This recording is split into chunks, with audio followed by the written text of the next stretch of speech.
It's me Vikram, तपाईलाई मेरो YouTube च्यानलमा स्वागत छ। अनि आज बिहान एउटा गिटार मबाट आइपुग्यो। अनि यो यामाहाको गिटार हो, मैले तपाईलाई देखाउने नै छु। अनि आज बिहान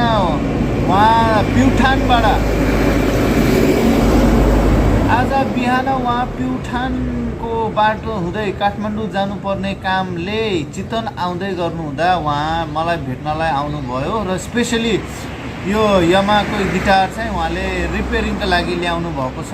अनि यसभन्दा अगाडि पनि उहाँले रिपेयर गर्नुभएको थियो, तर उहाँलाई साउन्डमा, स्ट्रिङ एक्सनमा र केही कुरामा चाहिँ अलिक सेटिस्फाई भएको छैन भन्दै हुनुहुन्थ्यो।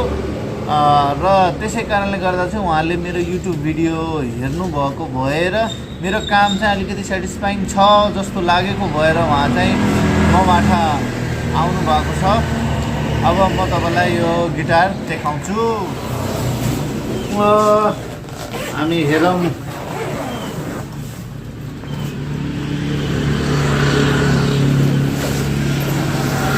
गिटार f310 यामाहाको f310 हो। मैले पहिला पनि यसको सर्भिसिङहरू गरेको छु, रिपेयरहरू गरेको छु, ब्रिजहरूको इस्यु सल्भ गरेको छु र मैले सेल पनि गरेको छु यो f310। अनि जे होस्, एकोस्टिक गिटारमा यो पनि एकदमै राम्रो छ यामाहाको f310 पनि। तर यसमा चाहिँ पिकअपहरू हुँदैन, तर पनि एउटा सानो बडी भनौँ न, एउटा ठिक्कको बडी साइजमा, जम्बो बडी त म भन्दिनँ, तर ठिक्कको बडी साइजमा जोस् यसो घरमा प्र्याक्टिसहरू गर्नको लागि र अलिकति राम्रो गरी बजाउनको लागि पनि भनौँ न, अलिकति पछि गएर अपडेट गरेर पिकअपहरू यसमा हालेर बजाउनको लागि पनि यो राम्रै छ यामाहाको f310। अनि यसको ठिक्कको बडी डिजाइन चाहिँ मलाई मनपर्छ। साउन्ड पनि राम्रो फाल्छ यसले, अनि चिटिक्कको परेको पनि छ, अनि लाइट वेट नै छ।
हाम्रो सर जसले यामाहाको गिटार लिएर आउनु भएको थियो, हजुरको नाम भनिदिनुहोस्। मेरो नाम चाहिँ दिनेश पन्थी हो। म चाहिँ प्युठानदेखि आएको। दाइको बारेमा धेरै सुनेर उहाँको एकदम धेरै काम राम्रो देखेर म चाहिँ यहाँसम्म गिटार लिएर आइपुगेको।